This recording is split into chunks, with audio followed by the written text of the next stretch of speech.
Rebonjour, bienvenue à cette deuxième capsule sur l'écriture musicale de PHT. Aujourd'hui, je vous parle des tonalités, des degrés de la gamme. Ensuite, je vous parle de la corde dominante. Et pour finir, je vais vous parler des renversements d'accords. Donc, allons vers notre clavier et on va commencer cette capsule. Donc, maintenant qu'on se retrouve sur notre clavier, on va commencer par parler des tonalités. Donc, une tonalité, premièrement, c'est quoi? Je pourrais dire que c'est un groupement de notes, si on veut. Par exemple, si on prend la tonalité de Do majeur, la tonalité de Do majeur regroupe les notes Do, Ré, Mi, Fa, Sol, La, Si, Do. Et pour connaître quelles notes sont dans quelle tonalité, il s'agit de justement appliquer la recette de la gamme majeure sur n'importe quelle note du clavier et on va savoir quelle note appartient à quelle tonalité. Cependant, il faut toujours respecter la recette, sinon ça ne marche pas. Donc par exemple, si je prends la gamme de Sol, comme dans la capsule précédente, et que je la pars et que je joue ma recette, et que bref, la gamme de Sol à la fin ça fait... Donc ma recette qui est ton, ton, demi-ton, ton, demi-ton. Donc si on applique cette recette-là partout, on va avoir la tonalité, donc les notes de cette tonalité-là, les notes de ce regroupement de notes-là, on va les avoir. Donc on sait que dans la tonalité de Sol, donc en partant de Sol, on a Sol, La, Si, Do, Ré, Mi. Mais là, on arrive à notre note noire. Faut comprendre comment on va appeler cette note noire-là. Parce que si on descend d'une note blanche et qu'on monte vers cette note-là, elle va s'appeler Fa dièse. On s'entend? Parce qu'on est parti de notre note blanche et on est monté de 1. Donc on est à Fa dièse. Mais c'est aussi la note Sol bémol, parce qu'on est parti de Sol et on l'a descendu.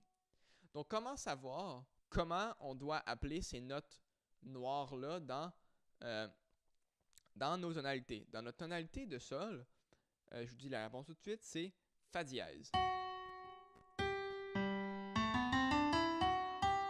Ce qui est le fun avec les tonalités, c'est que si on choisit d'écrire une chanson dans X tonalité, toutes les notes qui sont altérées, comme par exemple le Fa dièse, c'est un Fa qui est altéré d'un demi-ton dans notre tonalité de Sol, toutes les Fa dans toute la chanson vont être dièses parce que justement, il fait partie de ce regroupement de notes-là. Il fait partie de la tonalité. Et puisqu'il fait partie de cette tonalité-là, il va toujours se retrouver dièse. Si on prend la tonalité de Do majeur, toutes les notes sont blanches, donc toutes les notes blanches appartiennent à la tonalité de Do majeur. Mais si on prend la tonalité de Sol, le Fa est dièse, donc on va dire que le Fa est dièse partout dans toutes les tunes qui sont en Sol majeur. Maintenant qu'on a parlé des tonalités majeures, il faut parler aussi des tonalités mineures. Mais pour savoir la tonalité mineure, comment on la joue, c'est plutôt simple. Comme j'ai dit dans le premier truc pour connaître c'est quoi une gamme mineure, dans la dernière capsule, ce premier truc consiste à partir de notre gamme majeure, donc par exemple Do, et de descendre de 3 demi-tons. Donc 1, 2, 3. Donc notre gamme va être La mineure, et ensuite on reprend toutes les notes de la tonalité de la gamme majeure précédente, donc qui était Do, et on joue les mêmes notes, sauf qu'on arrête sur La parce que justement, si on fait la gamme de La mineure, il faut arrêter sur La, il ne faut pas arrêter sur Do. Donc on fait les mêmes notes que la gamme de Do, mais en partant sur La. Donc ça va comme suit. Et maintenant, je vais faire un exemple pour peut-être que vous puissiez mieux comprendre cet exemple-là. par exemple, si on prend la gamme de sol, ou je vais le partir ici,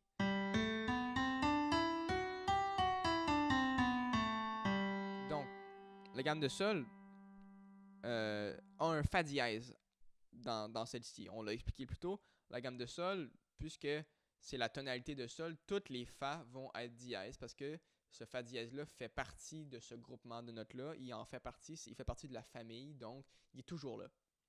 Donc, on va descendre de 3 demi-tons.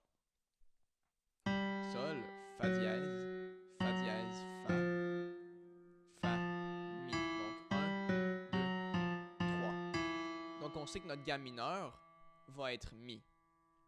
Donc là, il s'agit, comme avec la gamme de la mineure et la gamme de do majeur, de jouer les mêmes notes qui étaient dans la gamme majeure précédente. Donc la gamme majeure précédente, c'était sol. On va partir à la gamme de sol, mais sur mi. Donc mi.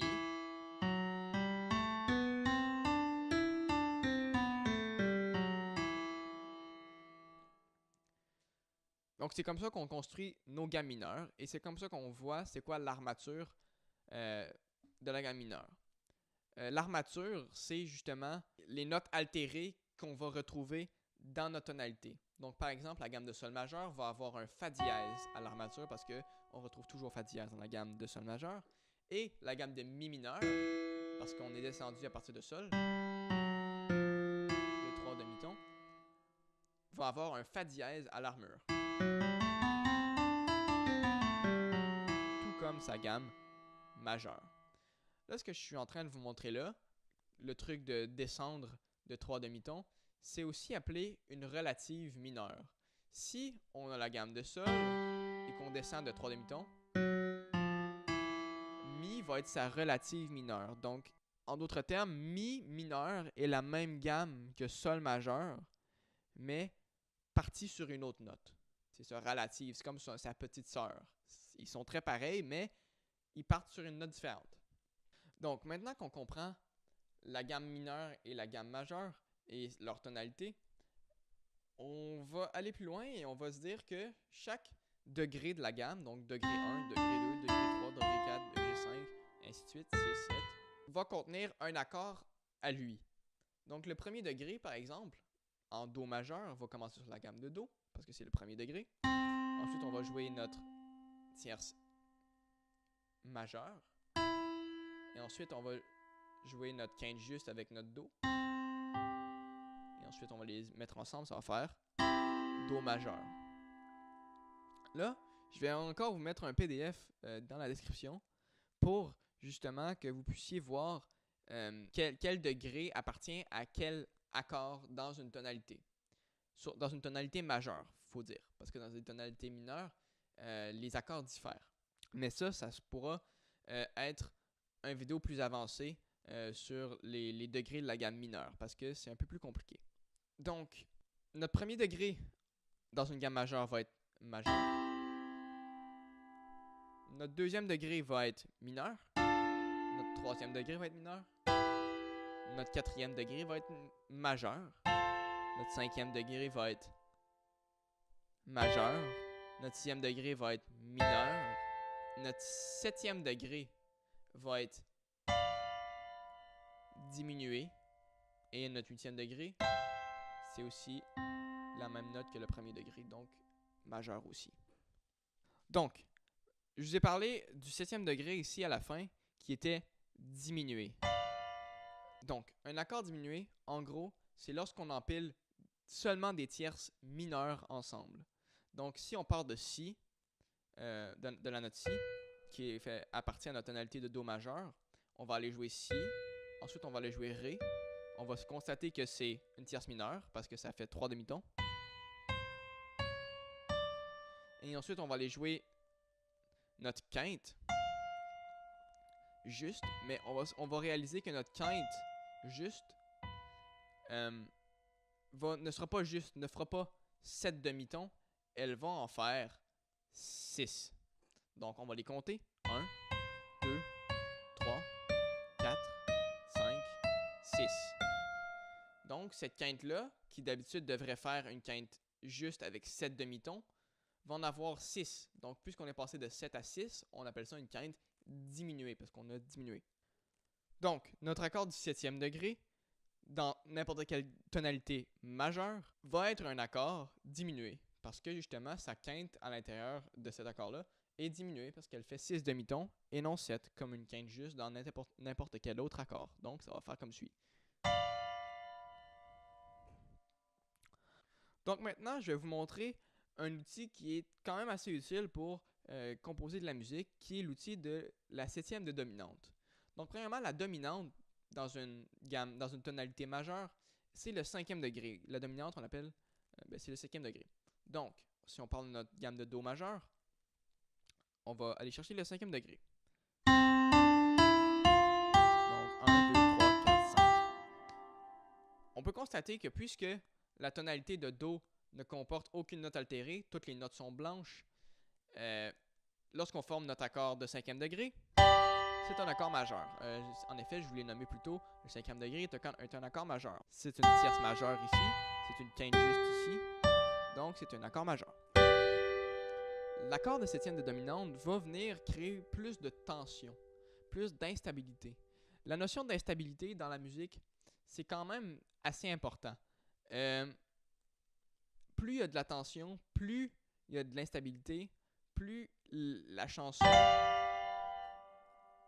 veut se résoudre, veut aller vers un endroit plus stable. Et ça, utiliser ça dans une composition, ça marche très bien.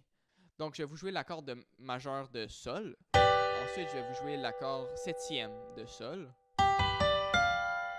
On voit qu'il y a plus de tension avec la note que je viens d'en rajouter. Comme vous pouvez constater, on voit que cette note-là n'a pas rapport, mais on veut aller vers un endroit plus stable dans notre chanson. Donc, c'est pour ça que l'instabilité est toujours intéressante dans la composition musicale, parce que ça crée des mouvements. Parce que la musique, elle monte comme ça vers un endroit plus instable, ensuite elle redescend vers un endroit plus stable, elle remonte et elle redescend, et ainsi de suite. Et c'est ça qui fait la beauté de la musique. Donc par exemple, on a notre accord de 7e de dominante. Et maintenant, je vais vous montrer comment le former. Donc notre accord de base ici, c'est Sol, et on a notre dernière note qui est Ré. Et ensuite, on va monter d'une tierce mineure à partir de notre Ré, à partir de notre dernière note, de notre quinte. Donc, on va monter de 1 demi-ton, 2 demi-tons, 3 demi-tons. Donc, une tierce mineure. Donc, ça va aller comme suit. On va faire ça comme ça. Et ensuite, on rajoute une tierce mineure. Et ensuite, je vais vous montrer, par exemple, à quoi ça ressemble quand on a une tension comme ça et qu'on la résout. Un endroit beaucoup plus stable dans la tonalité.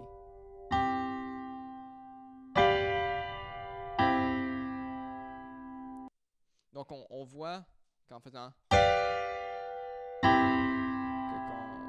ça, ça finit bien, on est dans un endroit plus stable. Donc, maintenant, je vous ai montré c'était quoi l'accord de dominante, mais je vous ai aussi donné un exemple de la tension, donc dans l'accord de dominante, et de la résolution vers un accord plus stable. Donc, la notion d'instabilité et de stabilité en musique, qui fait que ça monte, ça descend et que ça marche bien. Donc, là, vous venez de constater, je suis passé de ça à ça. On s'entend que il y a eu beaucoup de mouvements dans ma main. Et en musique, souvent, même pas mal tout le temps, la mélodie dépend de la dernière note d'un accord. Donc là, par exemple, si j'avais fait ça comme ça dans une chanson, ma mélodie s'arrêtait. Parce que ça, c'est ma dernière note de mon accord de dominante, et ça, c'est ma dernière note de mon accord de Do majeur que j'ai joué ici. Donc, si par exemple, je voulais que ma mélodie soit... Déjà, c'est beaucoup plus proche, c'est beaucoup plus pogné ensemble, donc ça sonne mieux. Puis là, je vous amène vers quelque chose qui s'appelle les renversements d'accords. Un renversement d'accord, ça consiste à jouer un accord de base, de fondamental, donc par exemple de Do majeur, et de jouer les mêmes notes, mais sur une autre position, donc plus haute dans le clavier. Donc par exemple, j'ai Do majeur, Do, Sol. c'est la même chose si je joue sur renversement de Mi, Sol, Do. Hein? Do, Mi, Sol, Mi, Sol, Do. Ce sont les mêmes notes. C'est la même chose que Sol, Do, Mi. Donc ici, c'est un accord de Do majeur, puisque c'est les mêmes notes que Do, Mi, Sol, sauf qu'elles sont réarrangées dans un ordre différent. On a Sol, Do, Mi, on a Mi, Sol, Do, ou on a Do, Mi, Sol. Ce sont tous des accords majeurs. Sauf que ça, c'est l'accord de fondamental. Ça, c'est l'accord de premier renversement. Ça, c'est l'accord de deuxième renversement. C'est aussi simple que ça. Donc, maintenant, il s'agit de prendre, par exemple, un accord. Mettons, par exemple, qu'on veut le résoudre vers Do majeur, hein, notre accord de dominante. Là, tantôt, j'ai bougé ici. Mais je sais que ici, j'ai aussi un accord de Do majeur. Hein? Sol, Do, Mi, c'est la même chose que Do, Mi, Sol. Sauf qu'il est rangé plus haut et ça tombe bien, il est à côté de mon Fa, qui est ma dernière note de mon accord de dominante de plus tôt. Hein? Regardez. Ici, j'ai Sol, Si, Ré, Fa. Et je veux aller résoudre vers Do majeur. Mais j'ai un Do majeur directement à côté parce que, justement, j'ai mon deuxième renversement qui est ici. Donc, vous voyez, ça sonne bien, ça se résout bien. On se sent soulagé un peu quand on joue ces deux accords-là ensemble. Regardez.